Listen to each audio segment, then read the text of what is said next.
Oh, the weather outside is frightful. But inside is so delightful. It's Christmas in July. Let's review. Let's review. Let's review. Sounds like heaven. Season 11. Bum. Bum. That's right, folks. Oh my god, 11 years. Oh, over a decade. You feeling old yet, Dragon? Well, not until you just said that. All right. So, folks, we're not even going to beat around the bush here. We got a long episode and a pretty landmark episode to cover. We got Code Geass and Little Blue in the comments. Little Blue, I know, just watched the episode basically right before we started, so I commend him on that. Code Geass, I'm not sure if you've watched the episode, but welcome. All right, so Dragon, let's just dive right into it. The bear, fishes. Do you want to give like a thesis statement on it before we fully basically do you want to say grace before we get into the main course?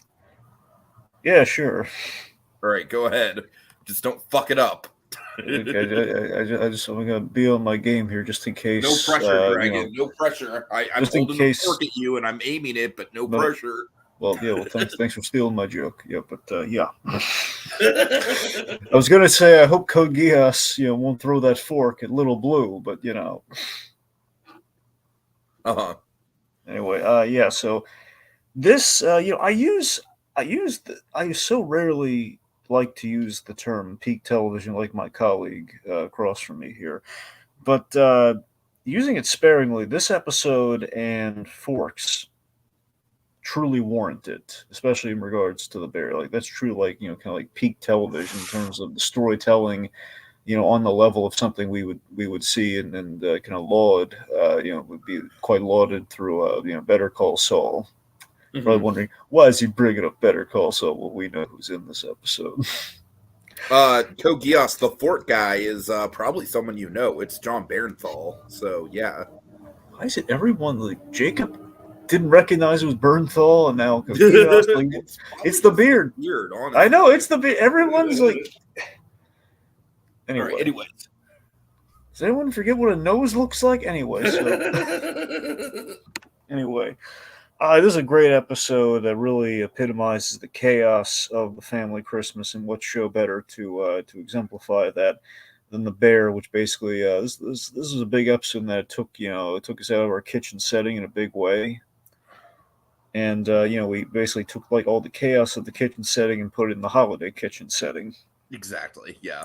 So it fit naturally into the show. The biggest comparison, the positive I have for this episode is it's like Philium from Kidding. Episode 8 of season 1 of Kidding, which is one of those, to me, another example of peak television. Just wonderfully told story, just emotional. It's a big episode in terms of like it's an entire flashback episode, much like we're doing here. Uh-huh. And we have a lot of like the mystery of like character motivations kind of revealed here, and like the missing piece of the season. And this is very much a core. This is a very important episode for the series. This tells us where Carmen came from. This is where like kind of gives you a good peek into kind of what builds kind of our obsessive the origin story. In many respects, and we don't have every single thing spelled. We still know anything about Mr. Brazado. We don't know anything about. We have like one line about. We like briefly hinted at him in season 3, and that's it. That's the thing. We had like maybe one line about the guy, and right. That's about it. But aside from that, it's like the one thing we don't need it spelled out to us. But yeah, we get a really good inkling as to what's going on in Carmen's head and like where he came from, and also the other kind of our kind of the 3 points on the trident, if you will.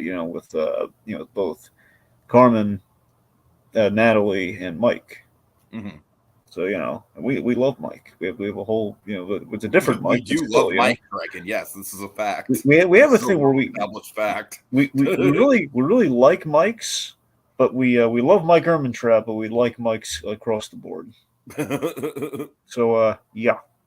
We also give them like shoes, and we see if they can make the big game point and everything. We write like little initials in like the tongue of the shoe. It's a whole thing. Anyway, But yeah, so this is a big episode, tremendous episode, and just kind of fell into our laps. For, man, I wonder what we're gonna do for Christmas in July this year, and then whoop, There are a the couple bear. episodes like that. I would say it's fair to say that our finale episode that we have lined up is exactly like that as Let's well. just say our opening and our finale very much completely fell into our laps, and we're eternally grateful. Sometimes just destiny strikes, and this is one of those examples.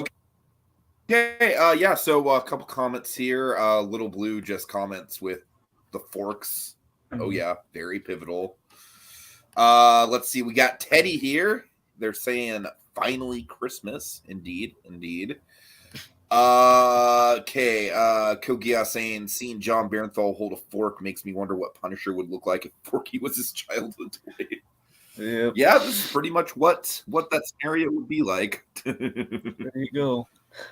Let's see. Kogias is pointing out that Bernthal played the Punish, or he played Al Capone from Night at the Museum. He did.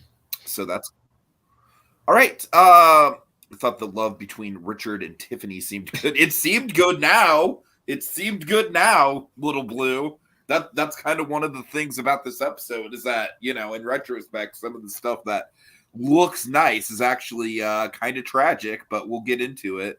All right, so Dragon, do you want to just go ahead and because I honestly don't have much to add that you haven't added. I think it's just a very obvious landmark episode of just TV in general, not just Christmas. I feel like this, as far as Christmas goes, this is an all-timer. I really don't have anything but nice things to say about it. There's one thing we should do before we go on. What? There is one thing we should do before we go on. Okay. We should, just in case we have really, there's a good chance we have people who have no idea what the heck Christmas in July is. We should probably reiterate it after 10 years. I mean, sure, yeah. So Kogias actually did ask me in the chat there, and so yes, it's inspired by exactly what Kogias was asking about, the Eden and Eddie episode by the same name, and then also Dragon.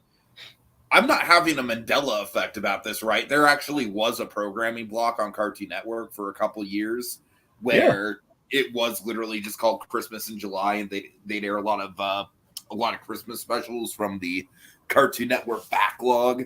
So yeah, that's pretty much what it's inspired by. Essentially, folks, we have Christmas in July is going to be all TV for the most part.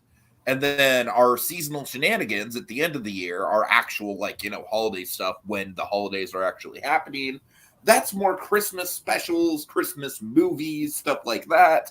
So that's kind of the way that we break it up. Nickelodeon also did it. Okay, that's good to know. So yeah, there we go. You guys have been doing, we've been doing it for 11 years now. It kind of makes me feel old. I still say there might be like a technicality where it's actually 10 years, but the point being over 10 years. Fair enough. Yeah, we never really did figure out how we got to 10 seasons in 9 years. That's the thing. Like, we started like 2014, so, you know, like, technically this should be the 10th year, but it's a whole thing. I don't know. Who knows? Time means nothing, Dragon. Yeah. All right, so you want to just go ahead and dive right into it? Yes. Okay. So how do we start? All right. Okay, so Mikey is checking in on a stressed out Natalie, and this is going to bookend our episode here. We kind of start on stressed out Sugar. You know, we have the siblings comforting each other with the sweet little, I love you, bear. Mm-hmm. You know, and of course, it does take me back to One Batch, Two Batch, Penny and Dime with Little Bear on the book. A little bit, yeah.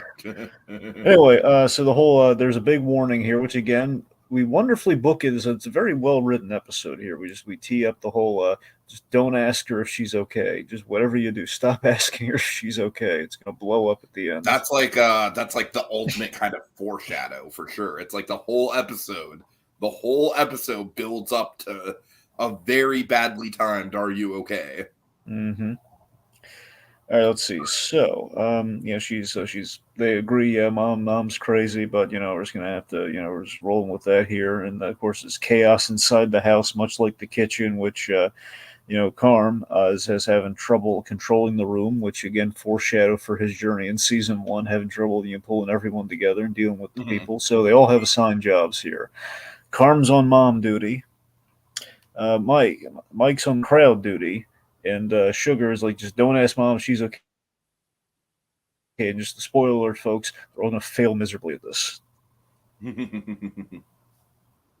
I mean, Carm's going to be somewhat successful, but even so, it's going to blow up in everyone's face. Carm, one of the things I really, really notice, especially with season 3 in context, is the fact that Carm in this episode, like, he doesn't have a lot of lines. He's just kind of like the calming but not very vocal voice of reason in the room. And his whole arc in this episode, while most people are just being very explosive, is just taking in exactly how damaging this environment is. And so in that way, that is kind of like the origin story for why he's going to eventually leave town and start something else. And then that's going to lead to the inciting incident of the show. So definitely took notice of Carm kind of being on the outskirts, but, kind of like just almost being a trauma sponge is how I would describe him in this episode. Oh, yeah. All right. So yeah, and then you're right. I do really like how we have the Brazado siblings right at the start. It's a really nice kind of build up to the episode as a whole. All right. Yep. Oh, by the way, trauma sponge, SpongeBob PTSD. Indeed. Just want to get that in there. Happy 25th, SpongeBob. Okay, moving forward. All right, so the trio of the Brazados have been assigned their task, and we have, I think it's like throughout season 2 there was like a countdown to the opening of the restaurant. So we have like 256 weeks, which essentially is like, I think, like 5 years.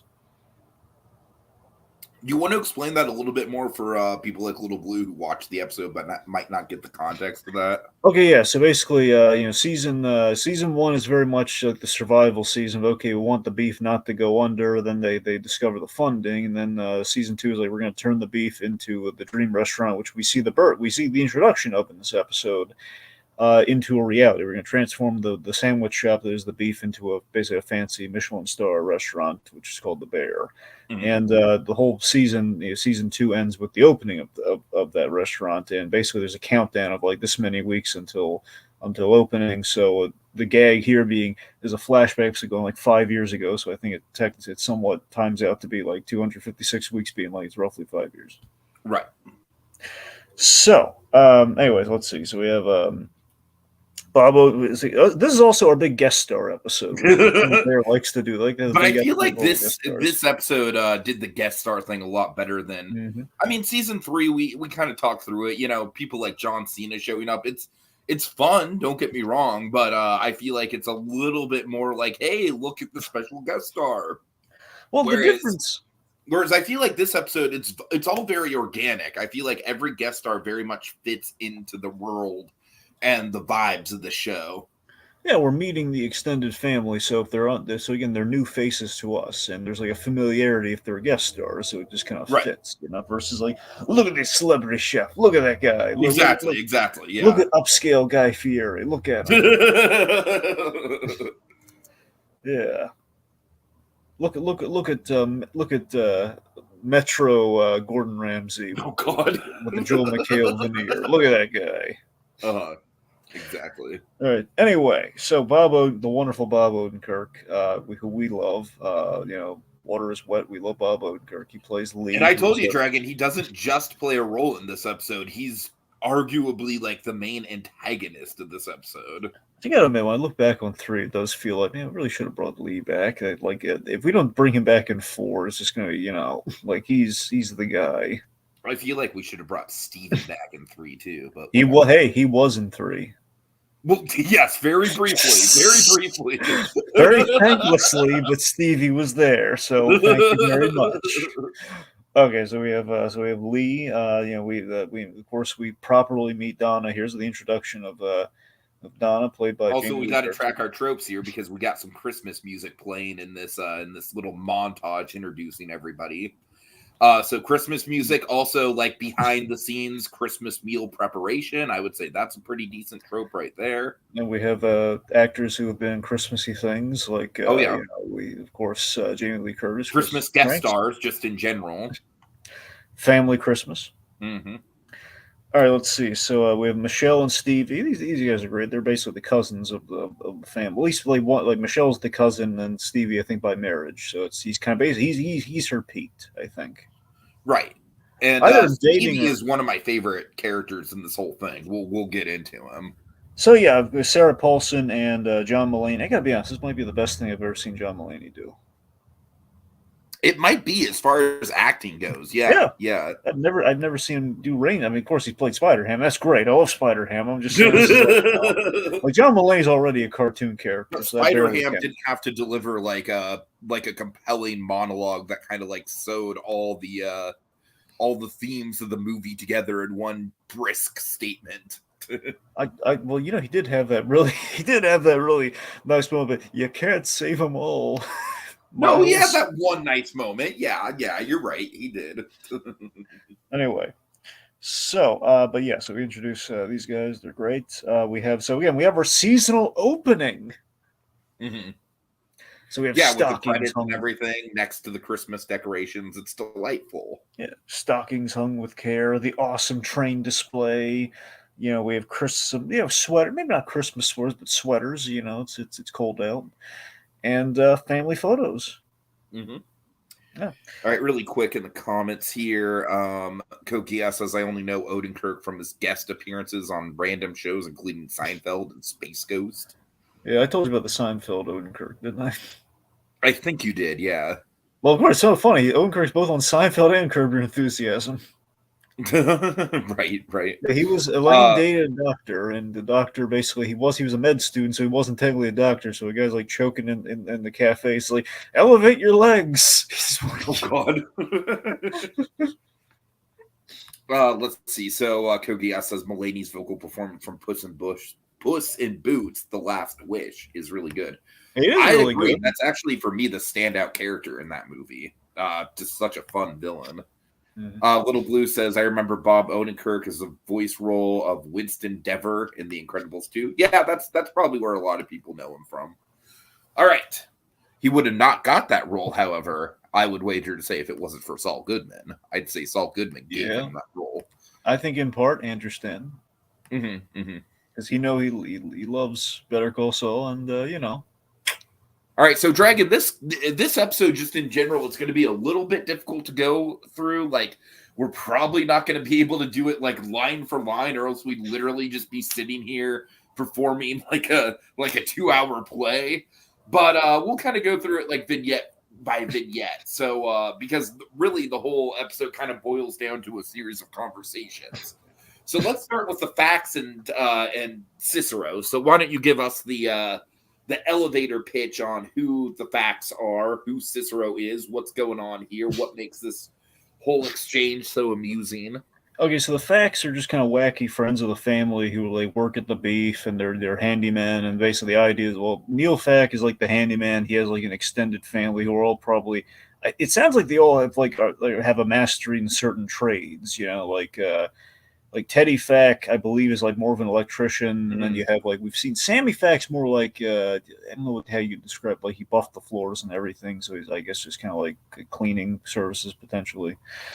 Anyway, so stuff like the point in the facts are just kind of like friends of the family, and they're indispensable, and they're kind of wacky. They're kind of the Uncle Festers of the Bizzotto family. And Uncle Jimmy Cicero, played by the wonderful Oliver Platt, is one of my favorite characters of the show. He's the investor. It's always a question of if he has mob connects or not. May or may not. The point being, the man, he has a lot of business connections, and I feel like in season 1 they played the potential mob stuff up as like a point of tension, and they've kind of dropped that from his character. The point as the show's gone on. He's not to be messed with, and he's the money man. That's really ultimately what we have. He's a tough guy. He's a tough Chicago guy. So, all right, so the facts, Dragon. One of the big things about the facts is that they've always got some harebrained scheme. Yeah. So they're a great comedy duo, Neil and Teddy Fack here, where they have this baseball card Gambit, of like, give us $500. We're going to go on eBay. We're going to buy this box of baseball cards, which is sure to basically turn a profit of $1,500. And I really find it charming that it's like they're talking about like that sort of profit margin when, in season 2 and season 3, we're going to be getting into like hundreds of thousands of dollars at stake. Mm-hmm. 850,000. Right. All right, let's see. So, of course, now here's something fun. We name drop at least a large number of the extended fact brood. So this including is like Sammy.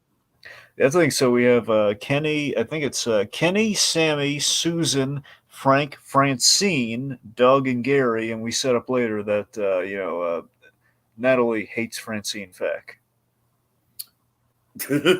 So that's going to be fun if we ever see her. I have a potential casting in mind for Francine Fack. Would you like to know who it is? Who is it, Tiki? Alex Borstein. That'd be amazing. I would love that. Right. Have you been watching The Marvelous Mrs. Maisel? I still haven't. I need to. It's on my list. But yeah. What made you say Alex Borstein? Is it just Family Guy or like? Just Family. I don't know. I've seen her in other stuff besides Family Guy. But that's what I'm wondering. That's I was perked up for a moment there. Oh my god, he's finally watched it. Dragon. I will try at some point. It wasn't really my vibe when I watched it the first time, but I will try again. Anyway. I might need to be in a better headspace for it. Anyways.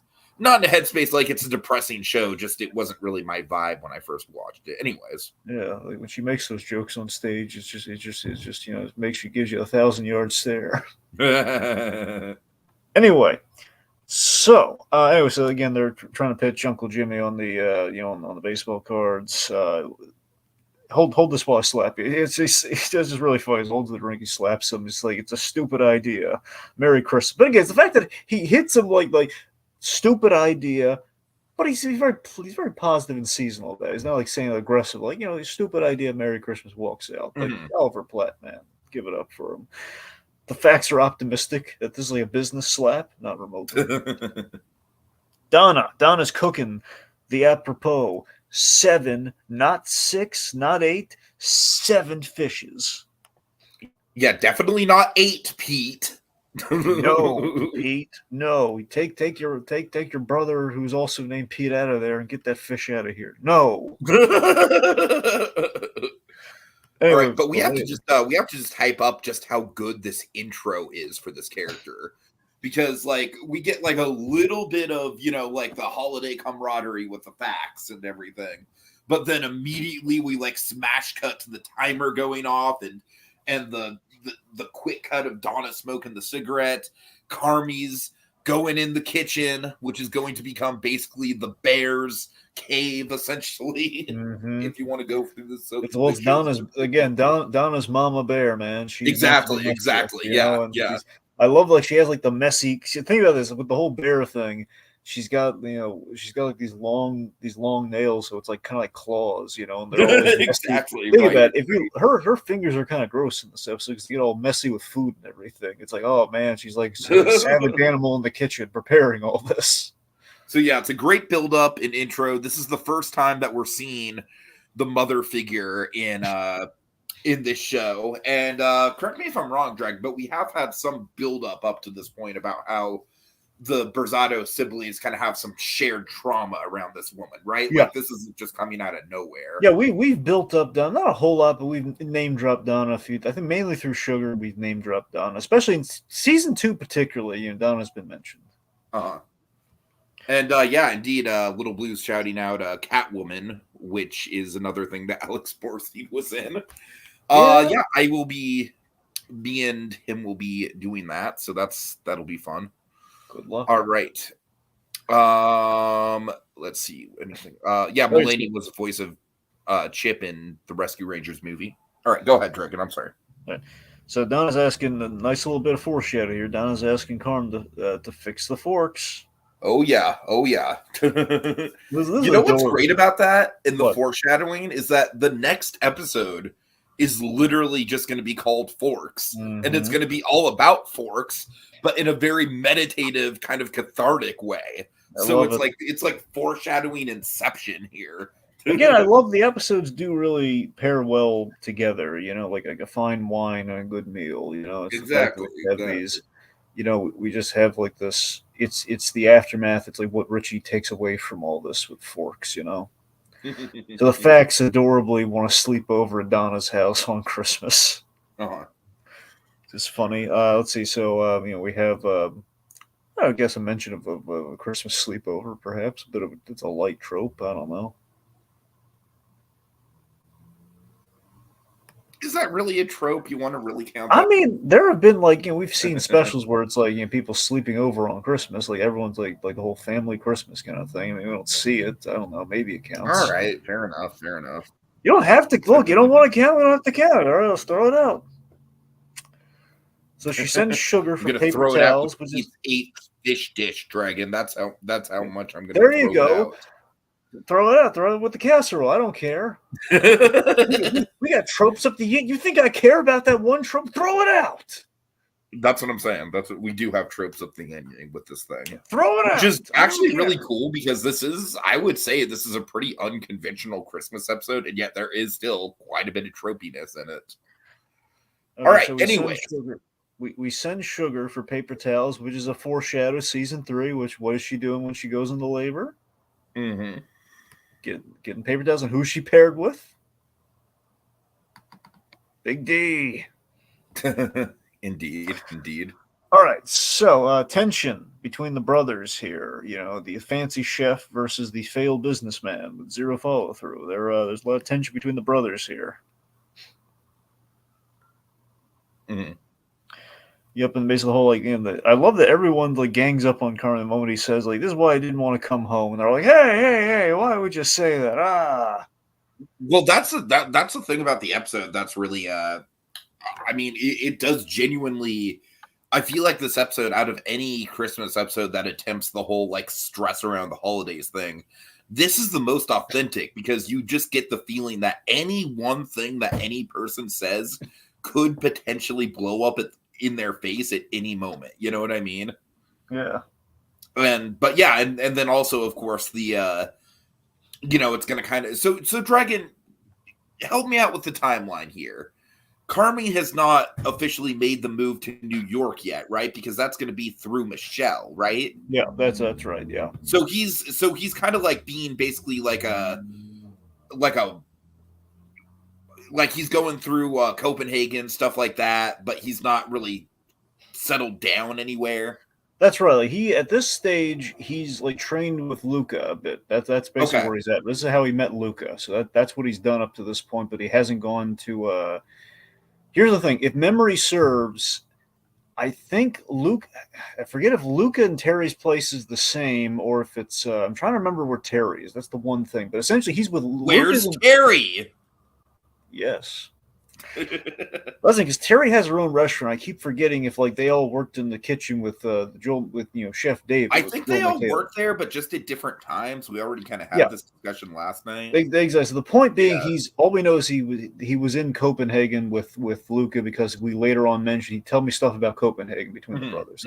We know that for a fact. Anyway, but yeah, so he hasn't gone to New York, which is where he's going to run into Chef David, who's going to traumatize him like a sponge. Yeah. Again, like SpongeBob with PTSD. All right. So let's see. Anyway, so tension between the brothers. Like I said, they all yell at each other, but you get the sense they all love each other. They just want him to say "I love you," and he does. Mm-hmm. Gives him the old 143. So again, we're in Mom's kitchen. It's stressful, and it's it's much like a Michelin star kitchen. That's kind of the idea. All the timers and everything going off. Richie is the Donna charmer. Richie and Uncle Jimmy are the Donna charmers. They're the ones that come in there and disarm her. Richie shows up, he's tickling her until she falls to the ground, and she's in good spirits. Adorable, man, just freaking adorable. I love Richie in this episode, and Richie in this episode. We'll get into it more when we get into the bedroom scene with Tiff, but there's definitely kind of a tragedy to him in this episode, in spite of how he is one of the people that's most holding it together. And we have the wonderful. This is the first. I want to say I think this is the first time we meet Tiffany. I think it could be. I actually, you know what? No, I'm wrong because we saw her briefly when he dropped the kid off. Yeah. This is the first time we're getting to really spend time with her and know her as a person. But yeah, it's not the first time we've actually seen the action. It feels like we do Tiffany once per season. The first season was the dropping off the kid. Here's like the real most we ever get from Tiffany, and then later on in season 3. Yeah, later on we get in season 3 we get like a nice scene, but it's not like a full episode. Yeah. So Tiffany is Tiffany's pregnant with said kid. Richie is attending to her needs. So again, it's him being the people pleaser. Him he's kind of circling almost too much so. So Dragon, I want to ask you this: like when Tiffany says, "I told you not to do this," what do you think she's referring to? I guess think she's referring to being like maybe a little too overly doting, which I have been victim of that criticism in the few relationships I've actually had in life. But they weren't like overly doting thing. Yeah, but they weren't pregnant though. What? They weren't pregnant. No, you're right about that. I'm just clingy. What can I say? Yeah. There you go. Yeah. You're a sweater of a man. Yeah, warning to any potential partners out there. It's never going to happen, but whatever. He's a Brillo sweater. God. Anyway, so again, let's see. So Natalie, she dumps a lot of Donna's booze, trying to diffuse the alcoholism, and I would think the subtext is that Donna. We don't know how long it's been since Mr. Brasato passed, or. Well, it sounds like we don't know anything. Brazzaro is definitely like, I feel like he's a key piece of the puzzle that we still don't really know much about. Yeah, I mean, you're right. We don't know about him. I don't know if he's dead or alive. I think we mentioned he's dead. I can't really. We only mentioned that one time, so I don't really know. But point being, she feels very alone. Anyway, she feels very alone around the holidays here because of this, and she's kind of emotionally very fraught. And Natalie sees this and understands this, and again. A lot of this kind of paying off in season 3, the idea that Natalie and Donna are very much they're the maternal figures kind of in competition with each other, where Natalie has to be the mother because Donna is falling short of the job after 3 kids, basically having kind of an increasing basically postpartum with longevity is essentially what Donna's dealing with. Mm-hmm. Anyway. So we have the whole Sprite debacle, which is really funny. The idea that Carmy, much like the Ecto Cooler, can make Sprite. He's that good. So I will say the homemade Sprite in this episode is probably the biggest foodie appeal thing for me. I would love to taste some homemade Sprite and see how it compares. It just sounds delicious. Yeah. And I will say I'm not much of a fish guy, so because of that, most of the food in this episode doesn't really appeal to me. I like a good lobster, but we don't really linger on the lobster. It does really make you want the last season to have a Thanksgiving episode, doesn't it? Oh, man. Oh, God, yeah. Oh, my God. That could be the fucking series finale for all I know. It would be a good idea. It'd be the redemptive Christmas episode, Right. The healing Thanksgiving. Yep. Anyway. So, okay. So let's see. We have the whole question of the origin of 7 fishes, which basically, I think the Donna's answer is like a seaside Italian kind of tradition, where it's like it comes from the homeland, essentially, where it's like basically from different parts of Italy, people brought different fish-related dishes over to America. Essentially, I believe is what she says.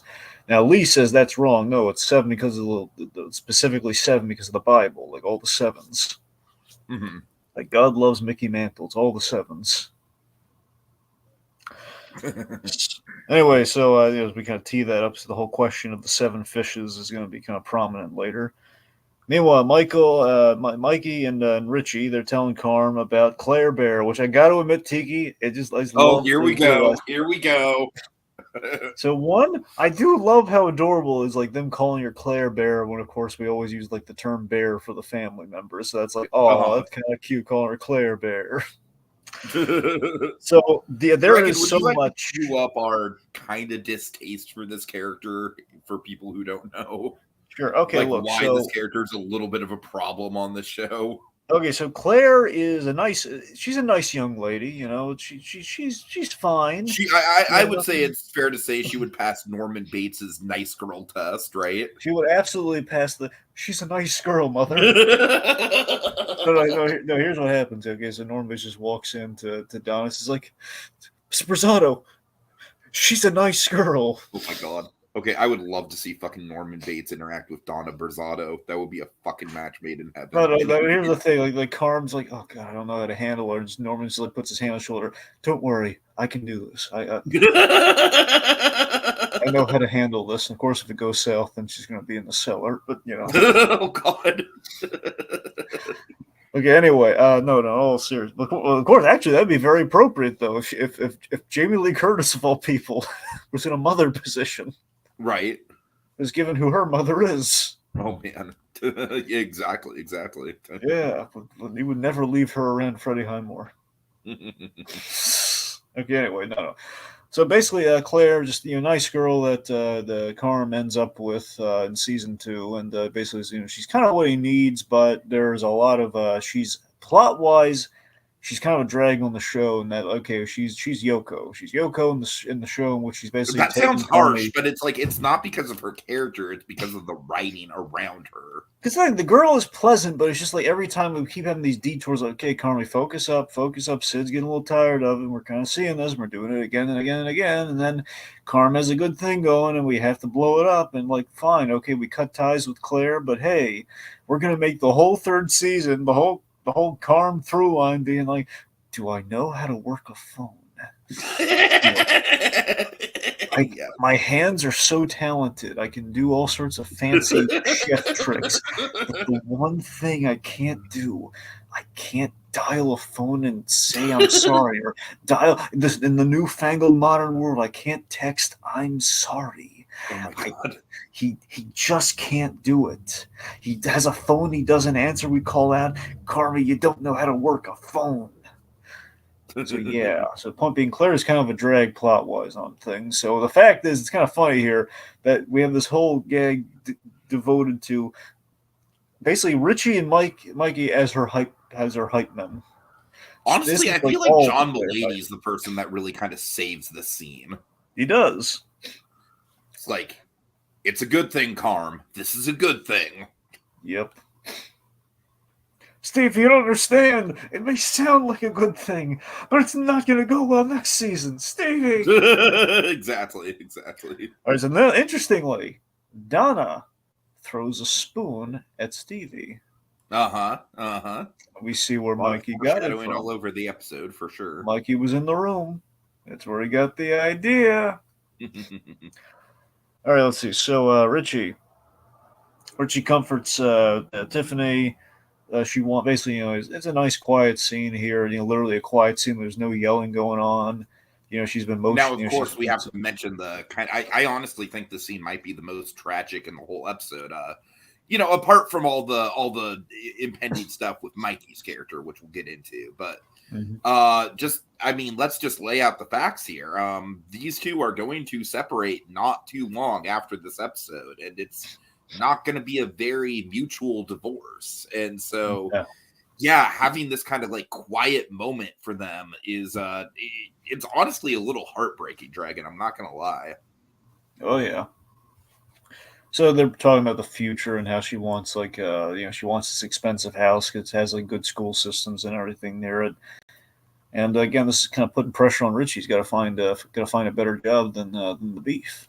Mm-hmm. All right, let's see. So after that, we I do like Tiffany's reaction to the homemade soda pop, where she's just like, "Yo, yeah, yes, culinary science." Right. So Lee tries to sell Donna on a property together because the idea he's like the on again off again boyfriend, and Mike can't stand him. Very Norman Bates-esque. Only what if Norman Bates were the Punisher?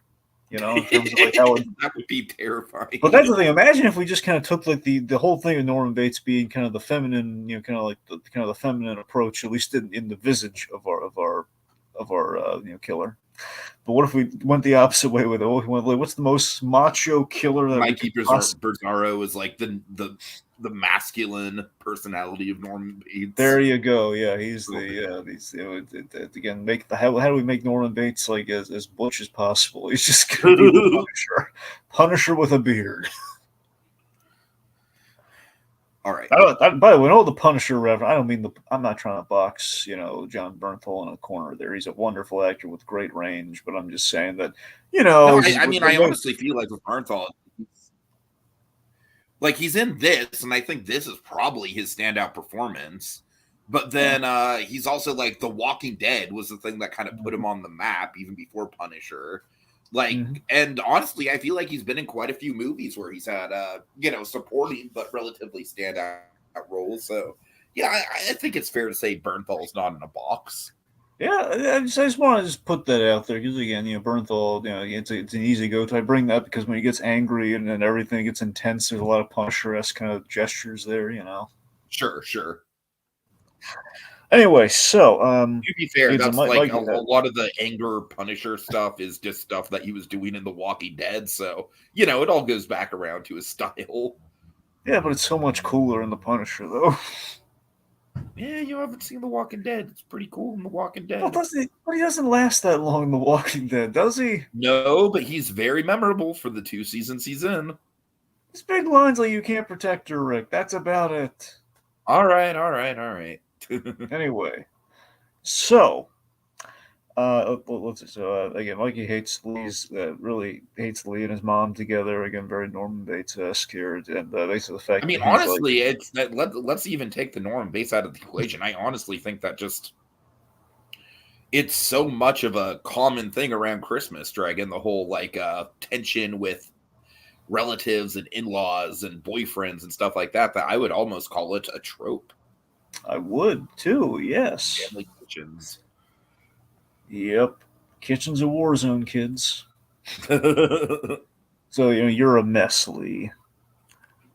I love this. Like, hey, he's like, what happened to Christmas spirit in this house? So I love that with Lee and Mikey. It's like we don't know just how deep-seated the hatred goes pretty much until we're at the pivotal table scene. You know what I mean? We slowly build it up, but I love how it's like this episode is very much a perfect encapsulation of simmering tension, kind of like if the movie Challengers was simulating a very intense tennis match. This episode is simulating the tension of the plot rising to a boil in a well-made stew, essentially, if that makes sense. Yeah. All right. Not the most eloquent metaphor I've ever come up with, but it'll do. Anyways. All right, anyway. So, but I guess Odenkirk just hits the line right there. So it's right out of context. What happened to Christmas spirit? I feel like that is maybe Odenkirk's most Saul Goodman line right there in the episode. Yeah, I agree. Okay, let's see. So we have this great whispery conversation between Uncle Jimmy and Richie. Basically, him asking. Whispering.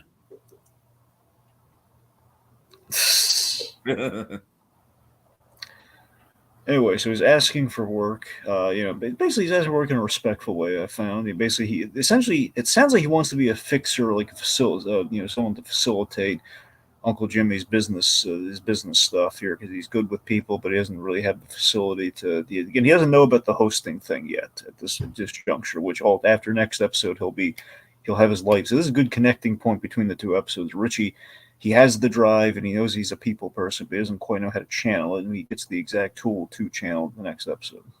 Exactly. So let's see. So it's a nice little moment there.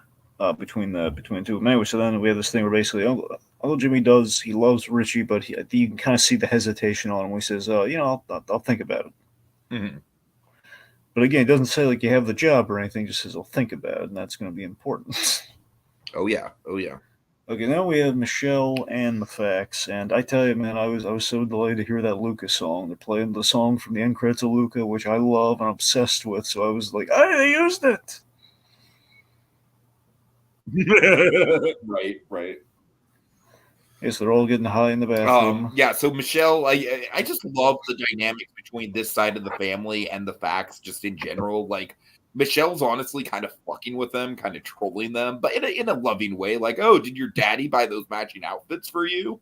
But then Mullaney, man, he's all in on the facts, and I love Mullaney's dynamic with the facts. Honestly, if they were to do a spin-off show of the Facts Dragon, I feel like Stevie would need to be there as like the non-family member character. Yeah. So yeah, Just we get have him the whole. roped into one of their business ventures or something.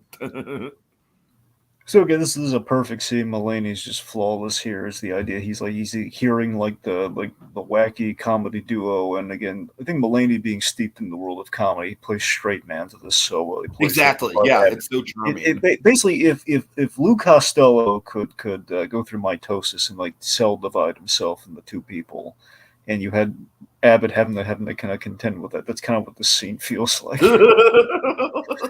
Or it's basically like two Costellos That's trying. a great comparison. That's actually a really good comparison. It's like two Costellos trying to pitch Abbott on an idea. The facts, especially Neil and Teddy, they are very much like a two-headed Lou Costello. Yep. So basically, the whole thing, they give him the same sales pitch, a whole turn 500 and the 1500, and he says, like, do I have access to $500? Yes. Absolutely. I'm indifferent to baseball cards. Well, that's okay. That's okay. He's like, but hey, I'm going to give it to you, but on the condition that I want weekly updates. When you go through the cards, if you find anything, if you don't find anything, and basically he's just ultimately, he's like telling me I had like a card and he threw it away. He's like $125. Like, well, it's just this thing of like, you know what? I just love seeing you guys every year because you effing deliver. Which again, that's the positive attitude you want, and I like it's like the glue. Stevie has the best attitude of anyone in this episode.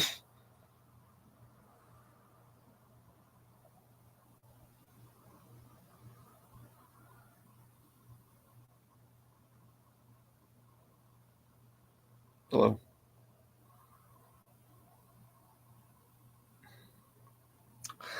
But yeah, Stevie has just a great attitude in this episode. How he's just basically like saying like, I love this family even though they're wacky, and the whole cuddly bear kind of analogy it has later.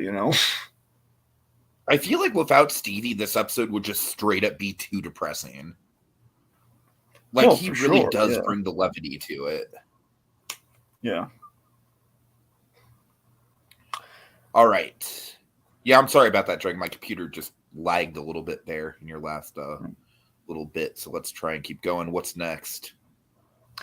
All right, let's see. So we have we kind of glazed over the origin of the Sugar name, which was kind of big. We learned that Sugar, it's like a story she's again, we have the whole thing with the repetition of old stories in this episode where Sugar accidentally swapped, gravy for salt for sugar when making gravy, so it tasted like Hawaiian punch. That is just such a visceral description, and I love it. Yep, and again, Uncle Jimmy, the Donna charmer. So it's kind of pushing on the timers. The tension is mounting for later, and Karma's been sent to get saltine. So we have the big salt. This is a huge scene, the saltine scene. This is a big moment, yeah, because it essentially kind of like solidifies the differences between Carmi and Mikey, and kind of like the trajectory that they're about to go on in the future. That's ultimately going to end in Mikey's death. This is the last scene. This is presumably the last scene they actually have together. Like the last time he sees his brother. Right. I mean, let's say the last time that he talks, with his brother. Yeah. Yeah. He's there at the dinner table. Obviously, this is the last time he actually has like a civil conversation. Because I imagine that there's not going to be much civil conversation once this episode fades to black and they have to deal with the aftermath. Yeah, there's probably gonna be a lot of yelling. I'm like, who's a facts? Do you know what contractors or which facts are contractors? We gotta fix this wall, darn it. Sammy Fact shows up. John Cena. Hey guys. God. Anyways, who wants to be haunted? Wouldn't that be great if John Cena shows up as a Ghostbuster who doesn't quite get the profession, just shows up there. So who we haunting? Sammy, I don't think don't think you really get what we do here. But yeah, we haunt people. It's like, yeah, we throw ghosts in the room and we haunt them. That's what we do, right? Sammy. Oh God. What? Okay, so the saltine scene is a wonderful scene between the brothers. It's sweet in that it's Carmi really tried to make his brother's business a success, and that's kind of what this whole gesture with the bear is. It's to basically redeem his brother.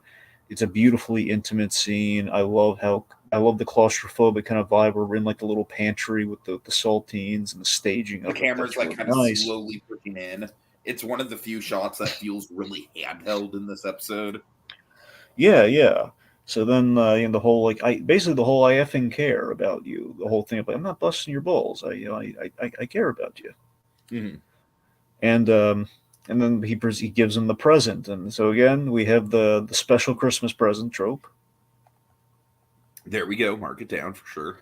Yep. So very meaningful. The especially the customized present. The blueprint of the bear, essentially the dream of the bear restaurant, which we see realized by again the whole. We're Is bringing it up fair here. to say that the bear is a Christmas dream? Yeah, it's the Christmas tree. So we also have the thing about like tell us something about Copenhagen. It's just really nice. It's I really like that. I really like the whole tell me 3 things about Copenhagen, because I feel like the whole like trying to divert the conversation to not be about you, that is a very realistic thing that people going through like mental health stuff kind of do. You know what I mean? Yeah. As someone who hates himself, I would concur with that. Yes. I right there with you, buddy. Yep.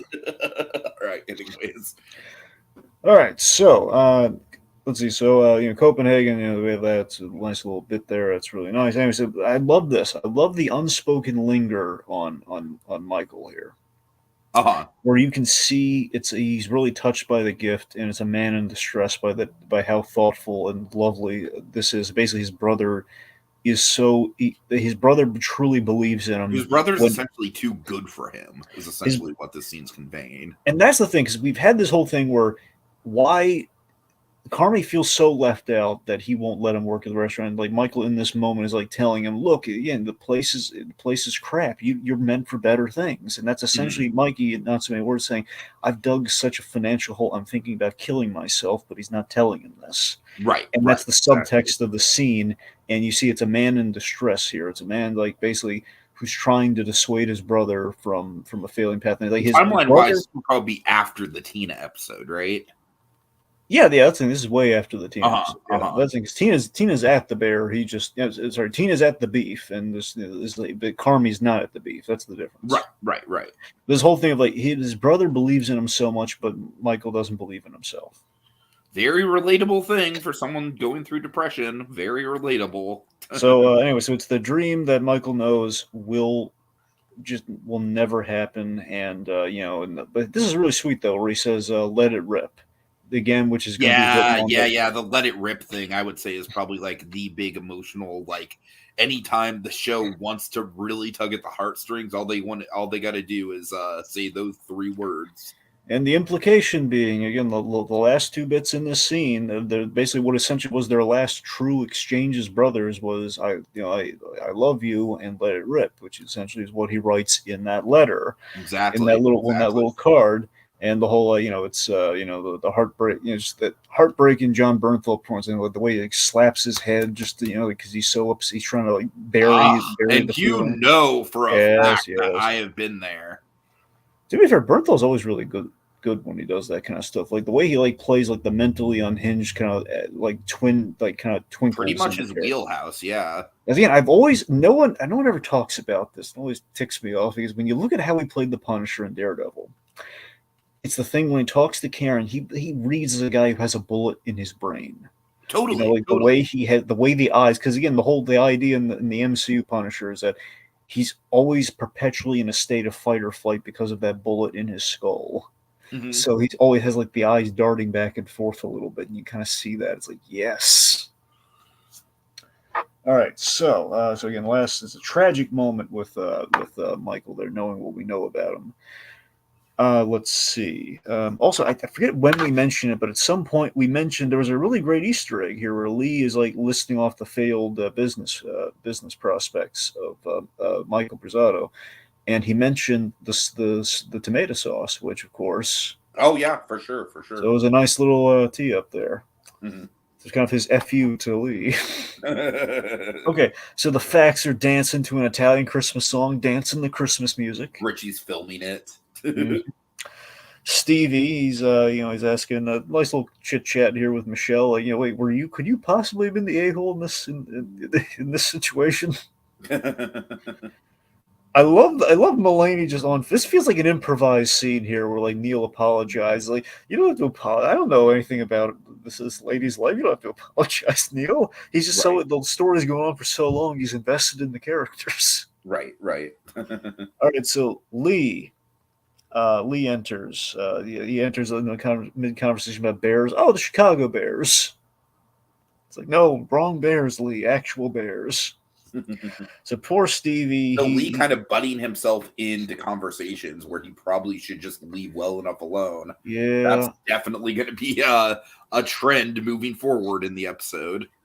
So poor Stevie wants to help Donna. And oh God, this might be I mean, obviously this isn't like the dramatic highlight of the episode by any means, but this might be one of the most memorable moments for me, just because Mullaney is just so taken aback. He's, and then everyone is just like, I love Jimmy being like, oh yeah, there's a clove of garlic and a cross for you, just go on in. So let's see. Just the moment he steps in there, it's this horrible scene where just Donna is berating Natalie, who is like clean up glass and everything. And a lot of the stuff with Donna and Natalie this episode, obviously, like, I kind of wish that I would have rewatched this episode before watching season 3, because I feel like it makes the episode 8 of season 3 just resonate all that much more. It's like, you really do feel like I honestly forgot just how much of the brunt of her rage Natalie gets in this episode. Like, she really is like pretty zeroed in on Natalie as far as her target for the verbal abuse and how much of it physical abuse to some extent. How much of it do you think really is just Donna hates that, it's a reminder of her failures, that she should be wonderful like her daughter, and she's falling short of it, and that's when she makes her hate herself, and that's why she's like really taking it out on Natalie. Does it read like that to you? I mean, I think it reads like, for me, I read it like she's just very resentful that Natalie is treating Donna more as like a kid who needs to like have their hand held through this, which goes back to the whole "don't ask her if she's okay" thing. But I think you could be onto something there with what you laid out. Now, this is real. Here's one of the most tragic lines in the whole thing, okay?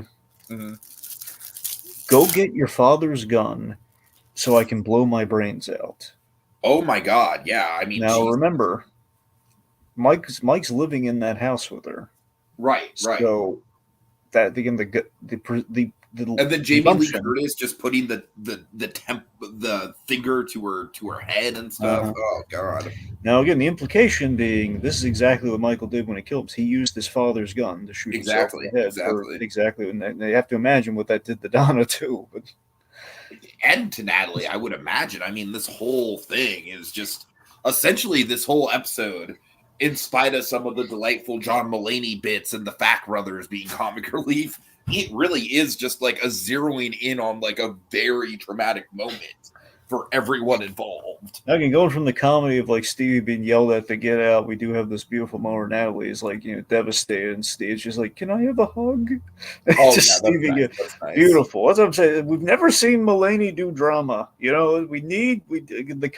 drama with obviously. There's two things that Mullaney needs to do, Dragon. He needs to host the Oscars, and he needs to star in a drama. Agreed. Life goals for Mullaney.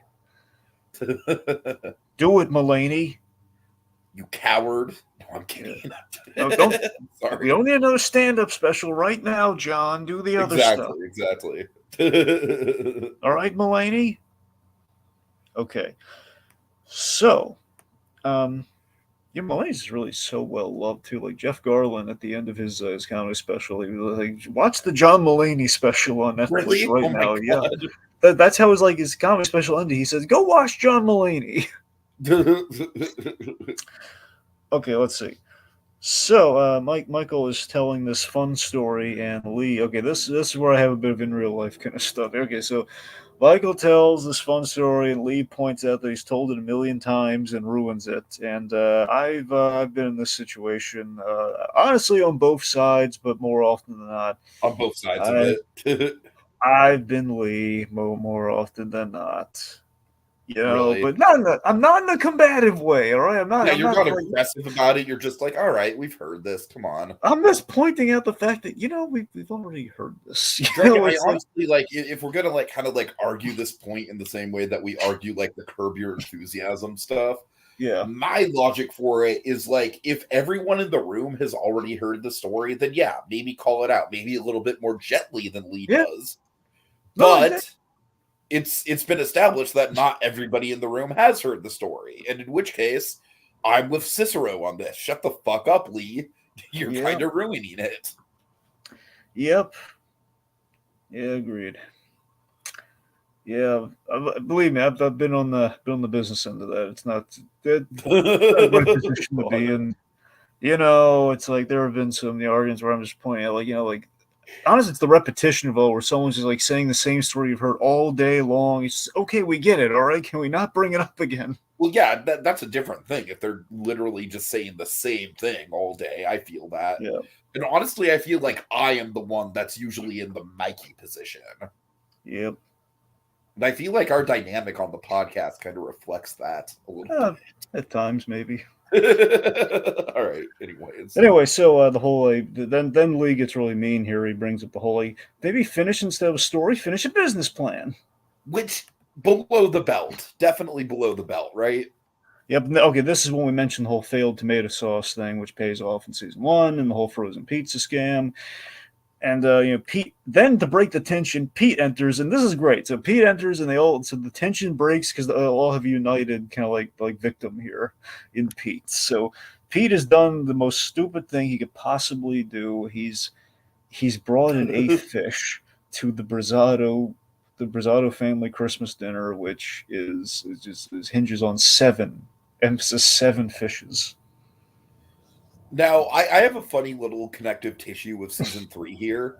The fact that they are able to actually dispose of the evidence before Donna sees it, Yeah, which I think in turn probably makes Donna a little bit more civil with Pete when the yep. two of them have that nice moment at the end of episode 8 of season 3. You know what I mean? That's good. I didn't think about that. You're right. Oh my god, I don't they did. necessarily think those two would have been as civil with each other if Donna had seen the fucking evidence and I gone think you're off right. on him. You know what I I mean? I think you're absolutely right. I do think it's really funny the fact that he broke like the cardinal rule, and yet she has this really unique bond with him. Exactly. Exactly. Yeah. Yeah. Yeah. Of course, of all the things he brought, it was a tuna casserole. Oh God, it stinks, Pete. It's like of all one of all the foods, like awesome creative like fish related branzino and stuff, and like the little weird like fish chimichanga looking You know like what? I'm gonna pull a Curb Your Enthusiasm, like not a rant, but a little observation here. All right. what? If you're in an employee break room, please do not microwave tuna, folks. Oh yeah, Just don't don't do. do it. Yeah. It's gonna lead to an unpleasant day Oh, for the rest of the day. I got a story. You're gonna love this. Real quick, real quick. Oh God. Okay. Okay, so I went to another branch. Okay, they called me in, and essentially they were the other so again, I wasn't here firsthand, but basically the person like I always bring donuts on Saturday, Mhm. so I have donuts and I'm basically about to put them on the counter. I'm totally oh yeah fair warning, like the microwave, it's a disaster zone right now. Someone brought in rockfish in Oh my microwave. God. Oh no. It was like, oh my god! So I definitely was keeping those donuts close to me. That the whole Saturday, like, oh no, I'm not. That's it. That's what that. I was wondering what that. What there was a vague stench of something. I was wondering what that was. It's like, oh Right. god, Right. Yeah. rockfish. Who's gonna one? Yeah, Who just wants to fish in the bring? microwave just in general. Just don't do it when you're at work. Come on now. Just like bring a cold ham sandwich or something you don't have to microwave. There you go. Anyway, so yeah, but of all the foods, there's the fact we have like I think we mentioned this on the menu at the bear at the bear. We kind of saw this too, like with Marcus. It's like the fish eggs, the caviar like cannoli thing. Right. So Yeah, that's yeah. one of the seven fishes and the Brazino and all the fancy fish food. You got tuna casserole, the lamest, most uncreative like fish related sushi he could Which have is brought. such a Pete thing to do, right? Yep. Because Pete is basically like he's basically like the hand, like the oh, I don't know, Dragon. Like, what's a good example of like a really uncreative dish at a restaurant? Meatloaf. Yeah, there we go. Pete's like the meatloaf in this culinary, collection of characters here. He's just an average guy. You know what I mean? He Yep. doesn't like understand the finer points of the culinary experience here. There you go. But you know what, Dragon? My whole taste as far as food goes is like I will always champion for comfort food that is done in a creative way. Like for example, when mac and cheese bites came onto the scene, deep fried mac and cheese, I was like, yes, I love it. That's a fucking creative invention. I'm all into that shit. I'm not necessarily into the whole like, oh, it's a big combination of ingredients and stuff. I'm like, yeah, more often than not, there's going to be one ingredient in that combination that I'm not going to vibe with. Mm. All right. Anyways. All right. Okay, so I love the glee at which Uncle Jimmy says, "You're so effed." You're so fucked. All right, so Cartman, this is just perfect. This is what I'm Then saying. also the lady just being like, "Hey, Pete, glad you brought fish." But this is priceless here. So, like, Carm, of course, of all the people, Carm walks in.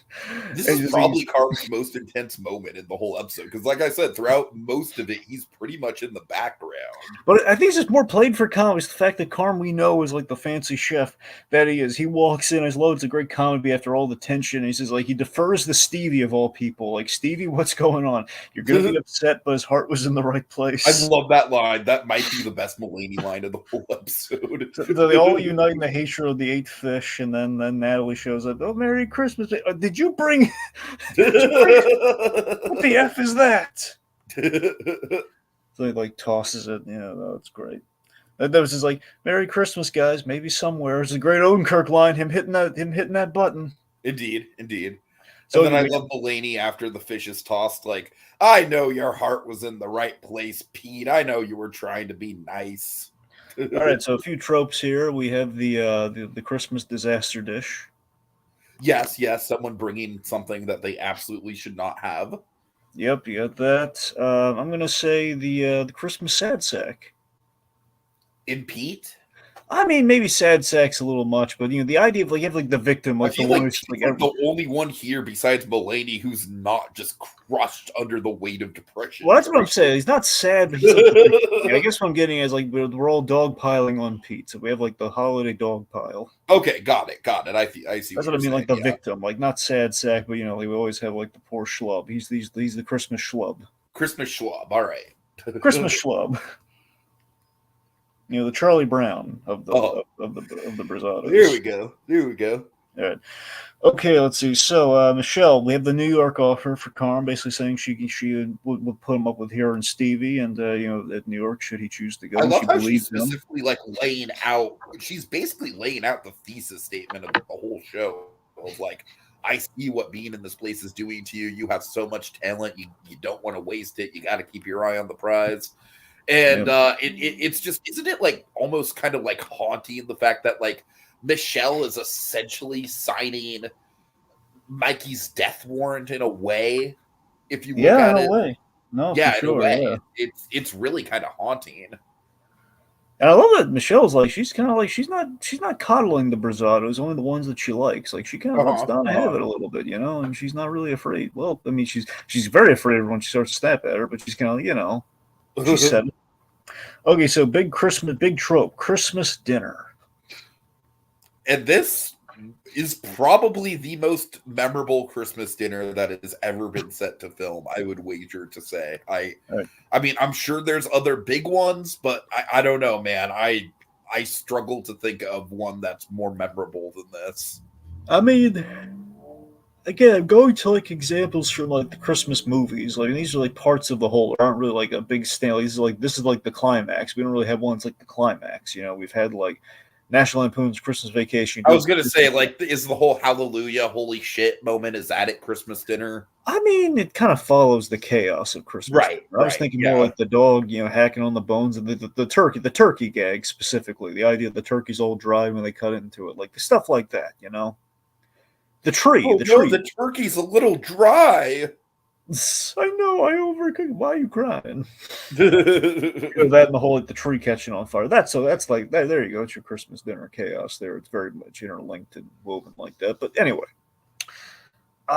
let's see. Okay, so I guess to break a few things down here, really beautifully acted again. Oliver Platt here and Evan Moss Bacharach here. So Uncle Jimmy and Tiffany having some pleasantries exchanged about the chocolate-covered banana nostalgia, and of course, we're kind of intimating that Uncle Jimmy is kind of seeing himself somewhat as a father figure to the family here, with the whole thinking of his father, which is why he wants to kind of be there for him. Sure.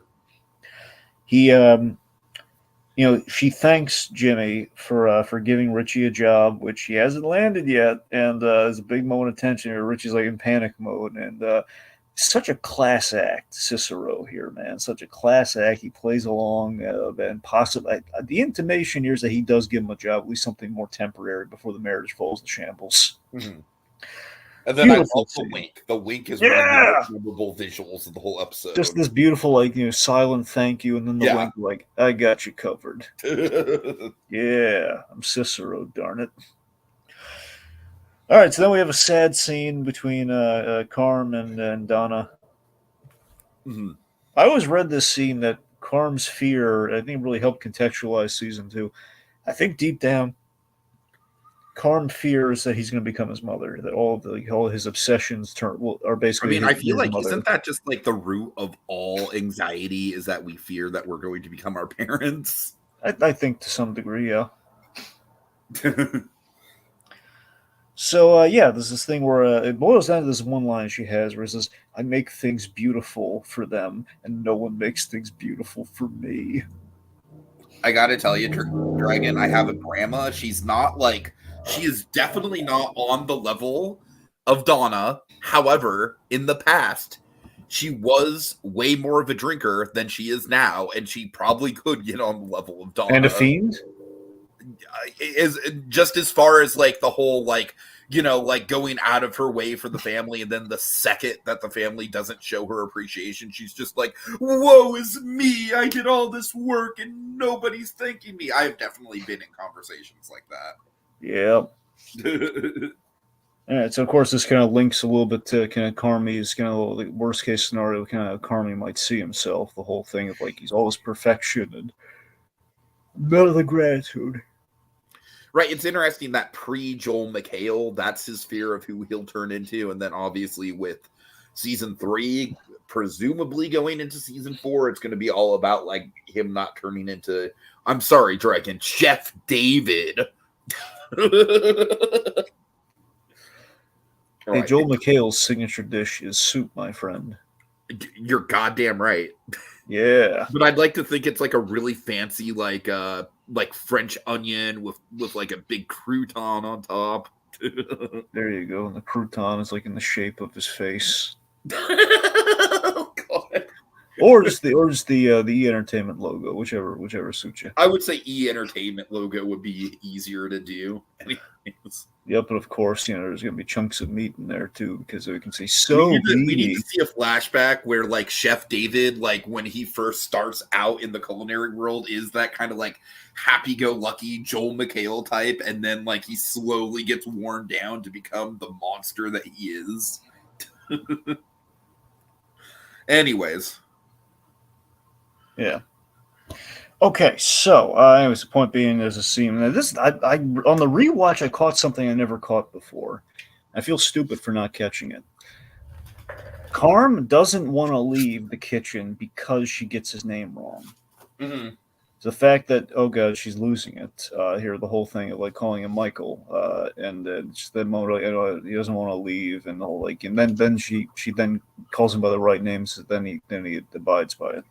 Dragon, my grandmother has been accidentally calling me Brandon my whole life. Literally my whole life. She has been calling me by the name of my cousin accidentally from time to time. Well, my grandmother has a thing, but it's here's the thing. It's not that she forgot the name. It's the thing of like there are a lot of names that have kind of a similar kind of start. Okay, but Tyler and Brandon, like, not exactly that similar. Anyways, I digress. She does often, like, for a mere moment, you can kind of see it's like the record skipping for a second. She does like refer to me as my because I look a lot like him. That's kind of the thing. A lot like my uncle, who was, that might be the issue with my cousin and I too, is that we do look a lot alike. Plus, I hang around her. Frankly, I hang around her more than her son. So right. Anyway, so let's see. Anyway, so the point being, after a little touching mother son thing, which again, last touching mother son thing we're gonna have. Because he didn't call her. You can't imagine that there's going to be any sort of like, oh, Ma, it's okay, I love you. After this, after Sammy Feck shows up to save the day, like post the episode's conclusion. Let's see. So Sammy Feck is just wearing like a Dragon. I want you to picture this. It's essentially like the Punisher the Peacemaker costume. Except he's got like a utility belt of tools. God. I was imagining Sammy Feck. He's got a utility belt. He's wearing a big old Christmas sweater. Just at the end. Yes. Hey guys, what did I miss? Look, I brought fish sticks. Oh my God. What? As Donna's like just chuck something at his head, and he just bounces right off. He's like, just Donna like just straight up like throws like a fucking fireplace poker or something, like a javelin at him. Well, I was thinking more of something like harmless, so it would bounce off of him, but yeah. Well, let's face it, a fireplace poker would still bounce off of Cena, but well, yeah. Anyways, so would a sink, but So, well, look, a hat. Donna just literally just like grabs the kitchen sink, rips it from its foundation. No. Here's what she does. She throws like she throws like a toilet bowl at his head, and he says, "Man, this would make a nice hat, a nice helmet." All right. Anyways, enough with the Cena shenanigans. Yep. They really did give us a lot of material to work with there, though, just by throwing him in. Been there, Cena that. We're gonna move on. Okay, so we're saying grace. Of course, there's a lot of tension between Mikey and Lee, and as Stevie is kind of forced to say grace, but he's kind of evading it right now. Michelle's like starting the whole, like she poses the whole question of 7 fishes, which is probably something they often lead the toast with, the grace with, and Lee gives an answer, which then that's when it all goes south. Mikey throws a fork right at Lee's head. Hey, don't throw forks at people. Again, that does sound very Saul Goodman. It does. Oh, it's so great. So saying grace around the dinner table. There you go. What I love about this scene is that immediately after the fork gets thrown, Dragon, we are, as an audience, we are locked in, and it is that exact same type of tension that you feel when you might not be the person that's in the middle of the conflict, but the conflict is happening around you, and you just want it to end, and you can't even fucking breathe. You know what I mean? And it is such a palatable sense of anxiety that this scene conjures up. And the fact that it just happens very immediately after something like the fork throw is just, it's really, really good. Yeah. Okay, so again, it's on right now. Just like, they're getting at each other's throats. And the whole reason he threw the fork is like, hey, you already said that earlier. I can throw a fork at you. Oh. Then he says like, no, this is my, hey, you're scaring the normies. You're scaring the normals. I love when he says you're scaring the normals. We get just a quick flash of Pete. Good editing there. Oh yeah, I love how scared Pete is. Pete is like a little puppy dog in this whole equation. Yep. Okay, let's see. So this is my father's house, and then that's when Lee kind of lets him have it here, saying like basically he's inviting him to do it. He just wants to really have at it here. So he's like, no, you're living with your mom, and you're borrowing money, and you're. And they basically he reiterates this, and you have to wonder how much of this is just Mikey's mental state, or it's just like natural. Right. I'm glad you bring that up, because I also think it's a little bit ambiguous how much of it is his mental state or not, because we just get that close up on Odenkirk. Yeah, it's the fact that is he repeating it just to get under his skin with the whole saying the same story over and over again, or is it just like the way Mikey's thinking about it in his unstable kind of mental state right now? So I honestly don't think there's a good answer either way. I think you could read both options like pretty equally as being accurate, honestly. But I love just the what Bernthal's doing here is the idea this guy is really kind of off his rocker. He's very depressed. He's like he's mocking him the whole don't throw fucking people. And then the whole thing about him saying he's nothing and nobody. Of course, Odenkirk of all people saying nobody, quite funny. Just gonna throw it out there. I got a bit of a laugh out of it. No one else did. I liked it.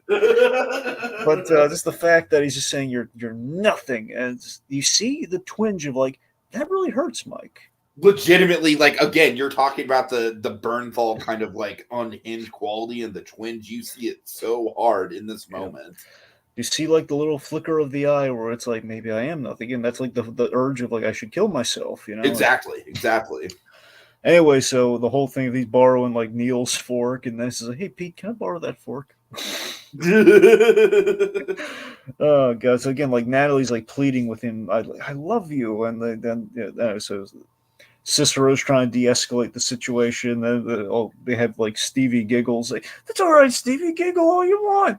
I love how just Mullaney having a nervous giggle is enough to just fucking set Bernthal off, and just like it should be something that like deflates the tension a little bit, but no, it's the thing that kicks the tension into even higher gear. I love how chipper and manic he is, where he says, no, it's okay, Uncle Jimmy. Thank you for that. The insults Lee. Thank you for that too. Right. And then Lee's just like, look, throw it or put it down. So then of course like the whole, yes, I flinched, you monster. Oh, God. Okay, I will say that Lee specifically calling him a monster, man, that gets under my skin. That is personal. Like, you can call someone a loser, right? Like, and be accurate, but calling someone a monster and, oh, man, like, then he combines it. He says, you monster, then you loser monster. Right, which in some ways is a little Saul Goodman-esque, that kind of wordplay. Well, honestly, I like the way I read it was like when he says "you monsters," it's kind of a Goodmanism here. The whole like, yes, I flinched, you monster, yes. Right. Okay, so then we have like the scary close-ups of like Bernthal doing the whole. He's basically making bear sounds, which is creepy. Essentially, yes. Like, and then Lee's like face is saying, "You're nothing, you're nothing, you're nothing," which again, mental state potentially. Also, I would be remiss if we missed this. I just love, Neil Fact Dragon. He is very much kind of like the comic relief of this show. And Dragon, he is terrified in this moment. He might be one of the people who's the most nervous in this moment. When he's just like, Mikey's asking for the fork, and he's like, I need it, Mike. I need it. I need my fork. I'm a chubby boy, Mikey. I need my fork. Oh, God. Just the idea of like, I'm not cut out for this drama. I'm the comic relief. Exactly. Yeah. I'm scared. I need Natalie. Yes, honey. Mom. God. Make it stop. Right. He took my fork. I was going to name it. All right, so we have all this ratcheting tension. We have all this ratcheting tension. Like Mikey is literally like devolved into making animal noises, and then Donna walks in. Yep. So seemingly the only thing that could clam everyone up, and it seemingly does. So what did I miss? And there's no one's telling her. So like, yes, I love it. Mike just puts us. Yeah, Steve was about to say grace, which how much pressure could you? The guy who's freaking out, says, Stevie, you you lead us in grace, because that was the initial thing that was brought up. Like Stevie should. That's what he's thinking of. He's not like trying to put it on Stevie. He's like, yeah, someone said Steve should do grace. It's the last thing I heard before I fired into my rage. So Mullaney is just the bomb in the best of ways. He's the bomb. He just, dear God, he get the big inspiring holiday speech trope. But he's also playing it with a very much a sense of like nervousness and tension, and he's trying to take the air out of the room. He's really doing some heavy lifting here as far as the acting goes. Then it gets back to the whole bears themselves. They're aggressive, they're kind, they're sensitive, much like the people around this table. And my favorite bit in this whole thing is like when he asks, like, "Is he still holding the fork?" And just the way Mullaney can deliver that line. Sister says, "Yep." And then you just see like Barenthal just like again just very animalistic. Just he's like got the fork like in his fist and it's like pointed outward. Yeah. All right. So at the end of it all, and amen. Let's see. Let him not let him not throw that fork. Amen. So Mike is saying like that's really nice, Stevie. Good toast. I mean, good. Sorry, I keep saying toast. Good grace. Good. Good prayer. Then after that, Donna it's is all just, good. We brought it home. Mullaney saved the day. We could go home early and everything would be fine. But what happens? Nothing bad is actually going to happen after this point in the episode, Dragon. No, seriously, I love that he actually sunshine and rainbows after this. We're gonna have a nice little gift exchange after dinner. It's gonna be cute. Donna got a sweater. She's not too thrilled about it, but Natalie gave it to her, so she's going to put on like, oh yeah, great, it's a nice little sweater I got here. Like that's the worst thing that's going to happen. Little Blue is saying, I was waiting for something to happen towards the end of the episode, and we got it for Jamie's character to do something as well as something to do with the fork. Yeah, just again, I feel like this episode is just a perfect fucking exercise in just that slow boiling tension that just really, really just rises to just a boiling point and a simmer, and it's oh man. It feels kind of like a combination. It's a weird analogy. It feels like a combination of a Scorsese scene and a Tarantino scene. A little bit, honestly, Dragon. I feel like this whole episode could be a play. Like you really don't even need the context for the rest of the series. This whole episode could just be a stage play. I mean, it's like that one stage play. I think, believe it or not, I always wondered where this play came from. I think Steve Martin technically wrote it. I learned that in a little documentary they put out on Apple about him. That he did that play about the guy who basically the kid is like kind of put down by his father, and then he comes back years later and he's kind of like gets revenge. Right. Anyway, the point being is like it's kind of a play about familial, kind of drama and straits and stuff. The point being, this episode's longer than the usual runtime, so it does. This is definitely the longest episode of the show. Yeah, the show is usually about 35 minutes on average. Yeah. This is over an hour. So because of that, pretty much exactly the length of like a single act play. Yeah. There you go. All right, so just again, everything's seemingly okay, de-escalated, and then Natalie looks to her mother, who's like, it doesn't matter. And she says, oh, are you okay? I love how everyone, Michael and everyone's, they're all like, oh, God, why did she ask her to do one thing? I love Michelle especially has a strong reaction considering that she's going to, like, get into it with Donna. Yep, it just sets Donna off, and she snaps like, am I okay? Michelle says, no. Do I look okay? No. No, not really. Fuck you, Michelle. I didn't mean it. She tries to walk it back a little, but no, she doesn't look okay. And again, she goes into the whole, like, I've been slaving in the kitchen all day over you people, and none of you give a shit. She like breaks the plate. Initially I thought she was gonna like trash. I forgot because I remember the first time like smashing a plate, but I thought she was gonna like trash the whole table, like throw the food on the ground or something. No, that's Mikey's job, Dragon. No, you're right. You're right. But this is what really I forgot how painful. This is a really sad bit here. which again complements the pregnancy, the delivery episode. The last thing that Donna says, you're not counting like the creepy laughing at the end. F you, Natalie. Right. Oh God. Yeah. Yeah. For sure. For sure. Yep. So there you go. And then of course, a moment just the second Lee can't keep his stupid mouth shut. It's like we all knew it was coming. But he's like, wham, throws it right at him. Then he snaps a burn ball. That is where the table flips. I love that he's like practically at the kiddie table. He flips like the kiddie table.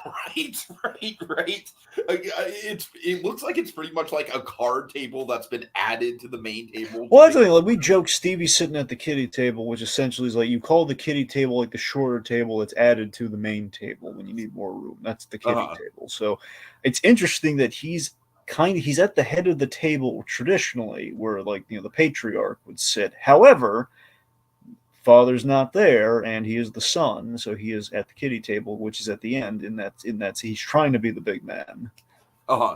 It's him, Stevie, and Neil, who are kind of think about this. They're the outsiders. Like Neil's kind of the man child, so it's kind of fitting they're at the kiddie table. Sure. Anyway, so he again Bernthal, using that animalistic strength, like throws it out there. And he's getting in his face, and he's about to. I love the danger here too, because I completely forgot how I forgot there were two trees, just one tree, but no, the tree that's behind them in the living room area behind the dining room.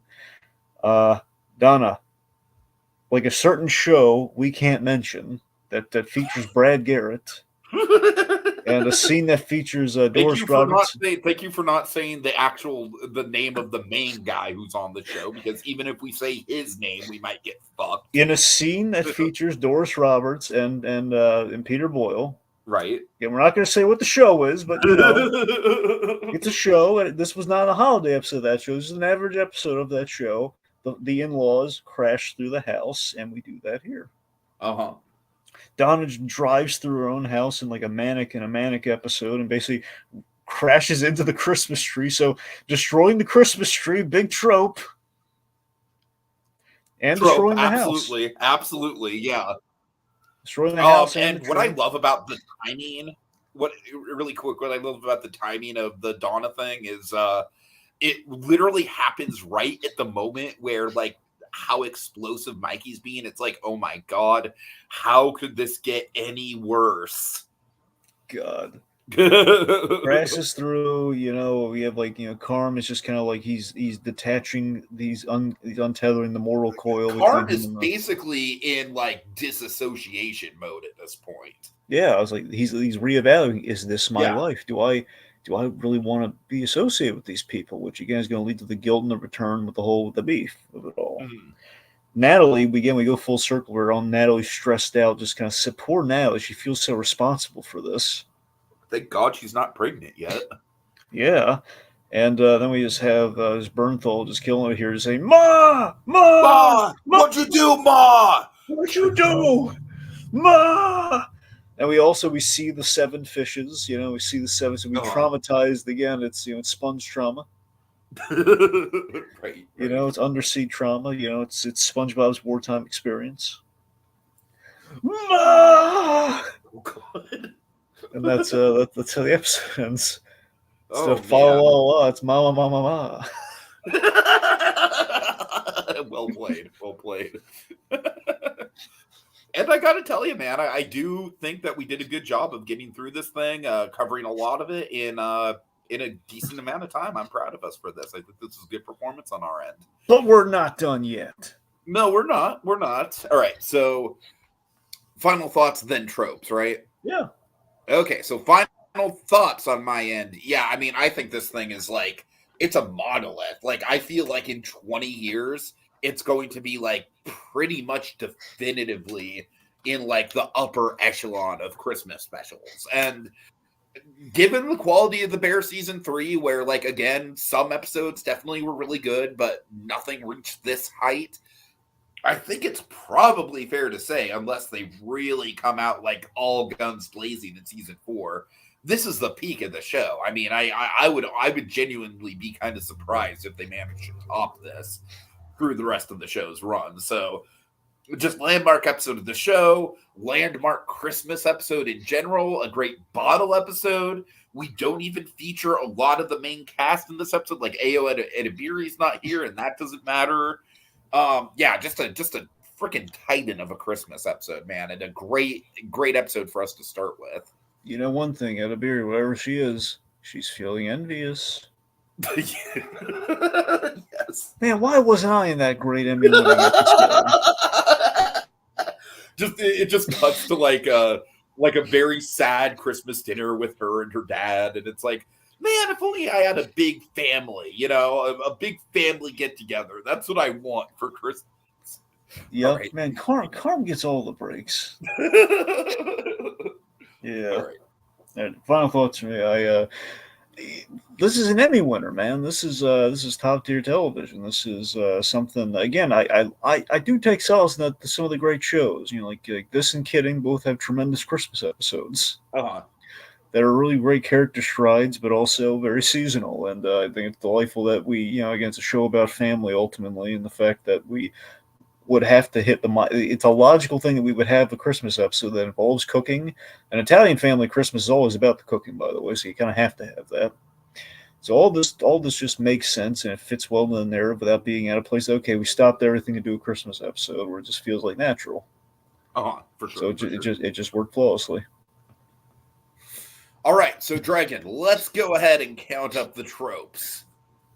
Do we want to shout people out first, or do we want to? Oh, yeah, sure. Good idea.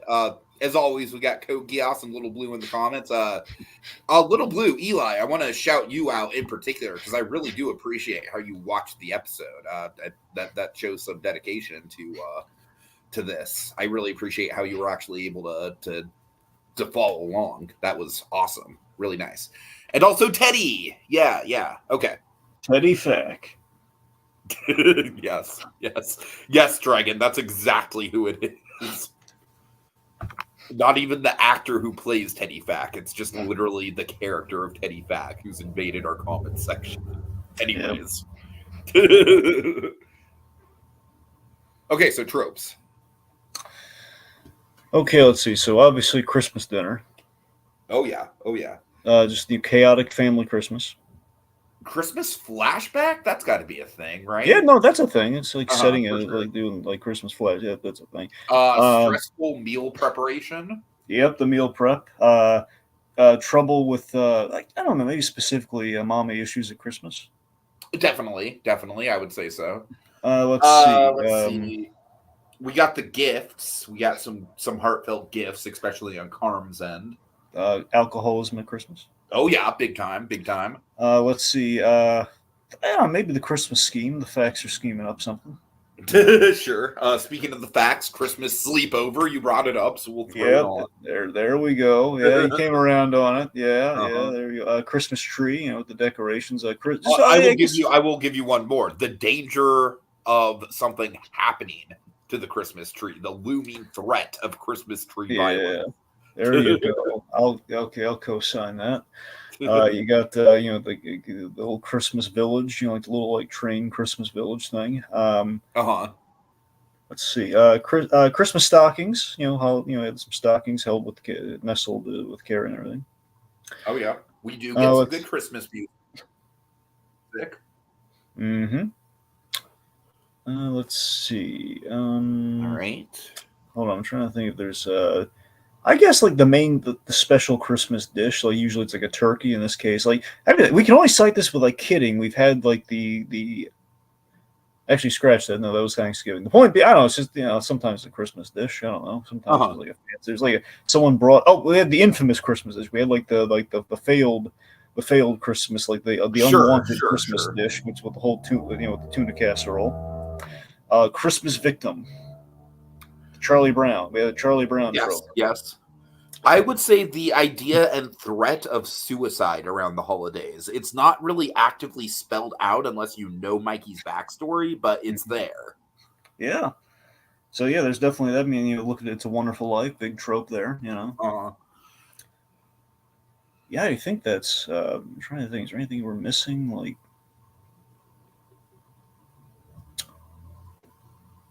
No, man. Not that I can think of. Okay, I think we got it. Okay. Tiki, I just gotta ask though, what we've done here, we've dedicated over an hour and a half in a roughly 11-year process to trying to like pinpoint the patterns and the tradition, if you will, of discussing all these tropes in the shows of which we love and cherish and kind of hold near and dear to the hearth of good men and kin. And you just gotta wonder, why don't we have a proper name? Like, forget the derivation of where Seven Fishes comes from. Forget that, okay? They've had that conversation to death. People are going to throw forks at them. I'm going to ask you, Tiki, what can we call this whimsical process? Because it's just so good, we can't let it die. We can't let tradition die. We got to figure out where the origin of this thing comes from. We got to figure out what we can call this process in which we look really hard, like really, really hard, really close at the tropes, and maybe package them on a nice little Christmassy kind of thing, which might have been a decoration in the episode. Something nice, something kind of rolls off the tongue. It's like, it feels like it's staring me in the face right now with a skeleton, but I just can't rattle that skeleton. Okay, well, let's see. The skeleton, I believe, in the scene from The Nightmare Before Christmas, yeah, is examining mistletoe. Yeah. And the mistletoe is underneath the microscope. So what about putting mistletoe underneath the microscope, Dragon? What about that? Just throwing that out there. Tiki,